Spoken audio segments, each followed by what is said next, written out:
दोस्तों नमस्कार, मैं राम सूरत यादव। आज राहुल गांधी की तपस्या की बात करेंगे। जैसा कि राहुल गांधी भारत जोड़ो यात्रा के दौरान कहा था कि हम जनता के लिए तपस्या पर निकले हुए हैं, और आप सभी देशवासी देखा था कि उस समय कन्याकुमारी से लेकर के कश्मीर तक 3500 किलोमीटर की पैदल यात्रा उन्होंने पूरी किया था। और उसी समय उन्होंने कहा था कि जनता के हम जो है खुशहाली के लिए हर तपस्या को करने के लिए तैयार है। और आज उनकी तपस्या इस तरीके से रंग लाई है, जैसे कि आप देखा है कि कर्नाटक में इतनी बड़ी जीत जो है अभी तक किसी पार्टी को नहीं मिली है। और आपने यह भी देखा है कि यह जीत सामान्य जीत नहीं कही जा सकती है, यह बहुत बड़ी जीत है। बल्कि ये कहा जाए कि यहीं से 2024 की लहर शुरू हो गई, तो इसमें भी कुछ गलत नहीं होगा, क्योंकि राहुल गांधी की तपस्या अब एक तरीके से वह रंग ला दिया है और वह जनता में संदेश पहुंचा दिया है कि कर्नाटक से 2024 की एक तरीके से शुरुआत हो गई है। और शुरुआत ही नहीं हो गई है, आप कर्नाटक जीत को सामान्य जीत नहीं मान सकते हैं, क्योंकि आपने देखा है कि लगभग 35 साल के बाद किसी पार्टी को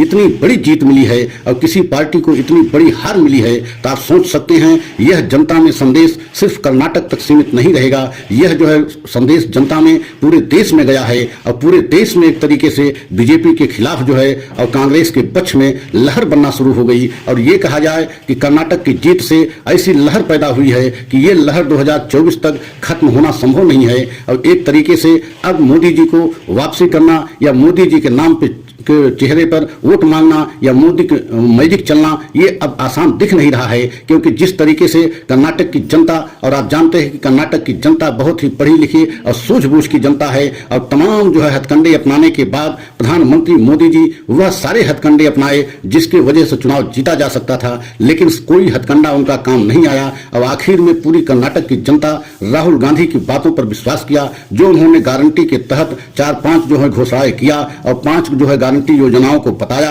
और उस पर जनता एकदम जो है विश्वास किया और राहुल गांधी के साथ और कांग्रेस को जो है इतनी बड़ी जीत दर्ज दे दी और कि आप सोच नहीं सकते हैं कि इसके पहले लगभग 35 साल के इतिहास में ऐसा कभी नहीं आया कि इतनी बड़ी जीत किसी पार्टी को मिली हो। और आपने यह भी देखा कि इस जीत से सबसे ज्यादा अगर किसी को कष्ट हुआ है तो बीजेपी के साथ साथ गोदी मीडिया को हुआ है। आपने देखा है कि गोदी मीडिया में एक तरीके से सन्नाटा पसरा हुआ है, मातम है गोदी मीडिया में, क्योंकि गोदी मीडिया इस जो है हार को पचा नहीं पा रहा है, क्योंकि गोदी मीडिया हर संभव कोशिश कर रहा था कि किसी तरीके से जो है कर्नाटक के चुनाव जो है बच जाए। और आपने देखा है कि बहुत सारे सर्वे में किस तरीके से गोदी मीडिया ने तोड़ मरोड़ करके एकदम जो है कांटे की टक्कर दिखा रहा था, कहीं जो है कांग्रेस को जीत नहीं दिखा रहा था। और आपने यह भी देखा है कि गोदी मीडिया किस तरीके से अब जो है मोदी के बचाव में आ गया है, अब मोदी को एकदम जो है इस चुनाव से अलग कर रहा है गोदी मीडिया। और गोदी मीडिया का कहना है कि यह जो है राज्य के नेताओं की असफलता है, इसमें प्रधानमंत्री की कोई असफलता नहीं मानी जाएगी।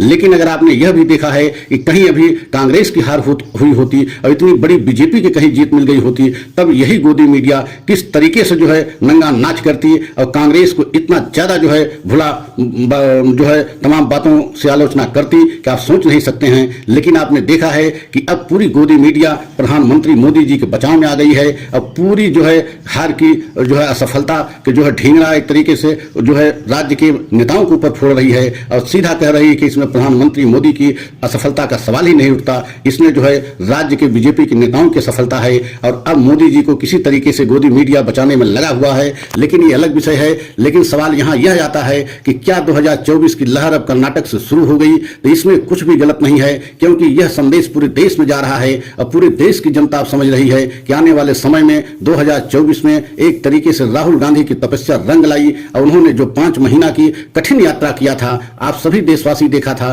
कि कठिन जो है ठंड में उन्होंने यात्रा किया था और टी-शर्ट पहन करके यात्रा जो है कन्याकुमारी से कश्मीर तक पूरी भी किया था। उस समय भी बहुत सारे सवाल उन पर उठाए गए थे और यही बीजेपी और यही गोदी मीडिया तमाम ऐसे सवाल खड़े किए थे। मतलब उनके व्यक्तिगत जो है पहनावे को लेकर के हमला गोदी मीडिया किया, बीजेपी के बड़े बड़े नेताओं ने किया। लेकिन अब वही राहुल गांधी की तपस्या इस हद तक जो है और इस स्तर पर जो है रंग लाई है कि पूरी बीजेपी एकदम बैकफुट पे आ गई है। पूरी बीजेपी के बड़े बड़े बड़े नेताओं की एक तरीके से बोलती बंद हो गई है, क्योंकि कर्नाटक के चुनाव को एक साधारण जो है हार में नहीं माना जा सकता है। बड़े बड़े राजनीतिक पंडितों का कहना है कि यह हार साधारण हार नहीं है, इसका जो है बहुत बड़ा दूरगामी परिणाम होगा। और आने वाले समय में, जैसे कि सभी देशवासी ये भी जानते हैं, किसी साल में 3-4 प्रदेशों में, खासकर मध्य प्रदेश में, छत्तीसगढ़ में, राजस्थान में, तेलंगाना में चुनाव होने हैं और वहां तक इसका असर तो जाना तय है। और इस वहीं तक नहीं, बल्कि अगले साल 2024 में जब लोकसभा का चुनाव होगा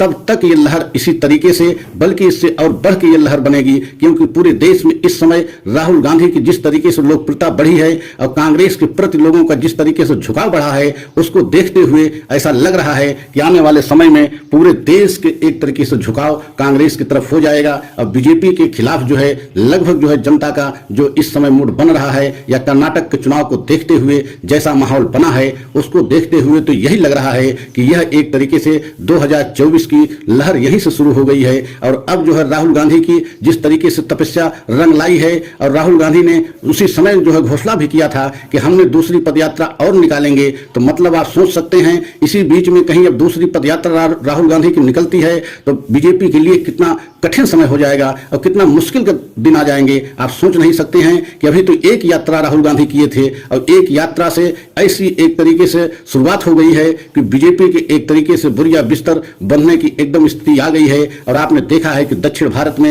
एक तरीके से कर्नाटक बहुत बड़ा जो है राज्य माना जाता है, अहम राज्य माना जाता है, और वहीं से एक तरीके से बीजेपी को इतना बड़ा झटका लगा और कर्नाटक जो है बीजेपी के हाथ से निकल गया। तो आप सोच सकते हैं कि आने वाले समय में और राज्यों में जब चुनाव होंगे तो उसकी स्थिति बीजेपी के लिए क्या होगी, यह आने वाला समय बताएगा। लेकिन इतना तो तय माना जा रहा है कि बीजेपी के लिए आने वाले समय में मुश्किलों का एक तरीके से दौर शुरू हो गया है। और गोदी मीडिया लाख कोशिश करने के बावजूद अब राहुल गांधी की छवि में किसी भी तरीके से जो है कुछ नहीं कर पा रही है, क्योंकि राहुल गांधी की छवि अब जनता में जन जन तक पहुंच गई है। अब पूरे देश की जनता अब राहुल गांधी को एक तरीके से जन नेता के रूप में स्वीकार भी करने लगी है। और यही वजह है कि पूरे देश की जनता राहुल गांधी की बातों पर विश्वास करना शुरू कर दिया है, कांग्रेस की पार्टी के पर जो है विश्वास करना शुरू कर दिया है। आपने देखा है कि कर्नाटक में जिस तरीके से 4-5 जो है गारंटी और घोषणा उन्होंने राहुल गांधी ने किया, उन बातों पे पूरी कर्नाटक की जनता ने विश्वास कर लिया कि राहुल गांधी जो कह रहे हैं एकदम सही कह रहे हैं। और पहली ही कैबिनेट